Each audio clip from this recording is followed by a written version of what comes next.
Brothers and sisters, welcome to my channel. Here I often post videos about news in the world of cryptocurrencies, and I strongly recommend you to subscribe to my channel in order not to miss the next news. Definitely it will be of use.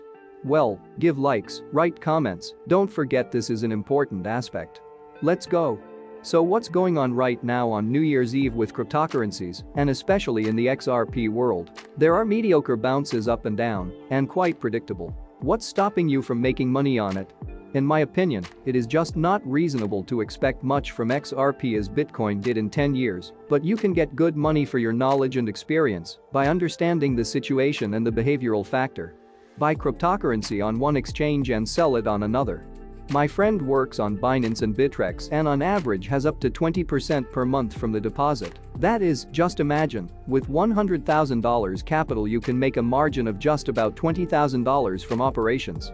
Is it normal? Who in our country gets such money? Such people are mostly not very many and they can really live on them. Remember friends, only with their brains, not their hands you can make a name for yourself and a significant capital. I'm constantly reading books on the subject and learning something new. After all, this is my life and my income, my future.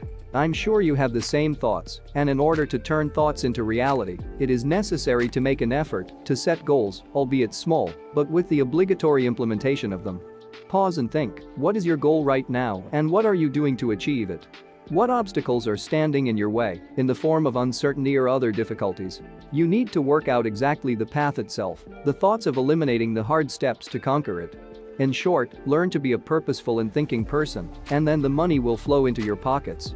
Be like Warren Buffett reading about famous rich people who made their capital, and life themselves from absolute zero is worth it. Inflation, Keynes said it many years ago that it's an invisible tax that only one man in a million really understands, and it's a tax on people that have had faith in their currency that the government's issued.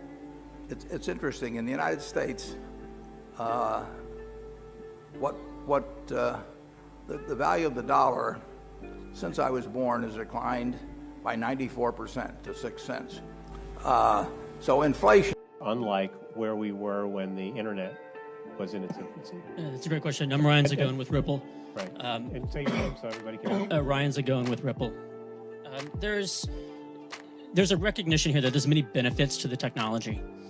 But unlike almost every other sector, the regulatory framework must be in place for innovation to take root in financial services. And there is a broad recognition that that is needed. Now, we've faced the same issue about an uncertain technology and an uncertain time before. This isn't the first time we've had to ask this question, and it was with the creation of the internet. We recognized appropriate for XRP. There's a lawsuit hanging over Ripple right now. A group of people are saying that XRP and Ripple are sort of tied together, and that XRP could be considered an unregistered security. What would you say to them? Well, it's pending litigation, so I'll probably be a little bit, muted on the topic. Suffice it to say, we don't think it has merit. These are people who didn't buy XRP from us. We also don't believe XRP is a security. I think, one of the poignant arguments in my point of view is, if I went back to the office and said to the team at Ripple, hey, we're shutting down, XRP trades on 130, 140 exchanges around the world. XRP would keep trading. So you're like, wait a minute, okay, so if it's a security of what? It's not a security of Ripple. It doesn't give you the rights to dividends or ownership of Ripple, the company. We have shareholders of Ripple, right? We raised a Series A financing, a Series B financing, and we own a lot of XRP, but they're two separate things. At the same time, we've seen recently Block One had the hammer come down on them from regulators. They were basically said that they were selling an unregistered security. $24 million. It's interesting you call that a hammer. They raised $4 billion and they yeah, it's a light hammer. It's a light hammer. You and I would do a maybe it's a fly swatter. Hammer. Either way, so what's the difference between Block One and their token EOS versus what you guys are working on? Well, I think one really important distinction is the XRP ledger existed before Ripple, the company. It's a public blockchain. You can go back and see kind of transactions 0, 1, 2, 3. You can see when Ripple was incorporated in the Secretary of State in California. Ripple didn't create the XRP ledger. The XRP ledger had utility prior to Ripple's existence. Certainly we are an interested party in the success of the XRP ledger, for sure. We own a lot of XRP. But it's a little bit like saying, Exxon owns a lot of oil. That doesn't make oil a security.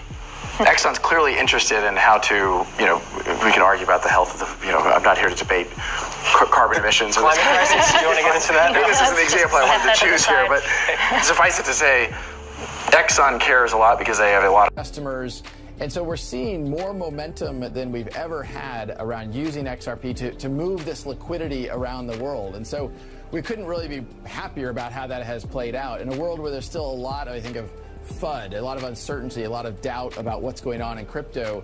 This is a real use case solving a real problem for real customers. Okay, so which banks right now are actually using Ripple? We have signed up about over 200 banks around the world. Some of those banks just use our software to do that debit and credit, fiat to fiat, and some of them are using XRP in those flows.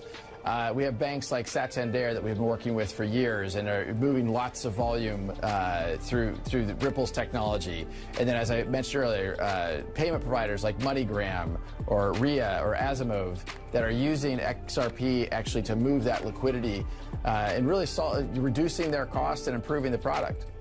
Just in terms of the transactions, though, that you're seeing using Ripple, what proportion of those actually use XRP versus direct, and just where do you see that ratio going? I'm just trying to get a sense of sort of how much XRP itself is actually used as part of the Ripple platform. So I would say the order of magnitude, the way to think about it, is similar to the proportion of customers. So if we've got, I don't know, a couple hundred customers we have launched, 10 to 15 of them we've talked about using XRP. I would use that ratio as the total ratio between what's happening with Ripple's technology overall. XRP, like Bitcoin and other cryptocurrencies, has been volatile. I asked Brad if the message to investors is don't use XRP to speculate. People are going to speculate on different asset classes. People speculate on gold, currencies. You name it, people are going to speculate. When we think about this, and what I've said very publicly is I think the long-term value of any digital asset is going to be derived from the utility it delivers. There is a lot of hype in the crypto market space. We've seen that even recently. A lot of attention around what's going on with Libra and Facebook's announcement around Libra. Today, that's just a white paper.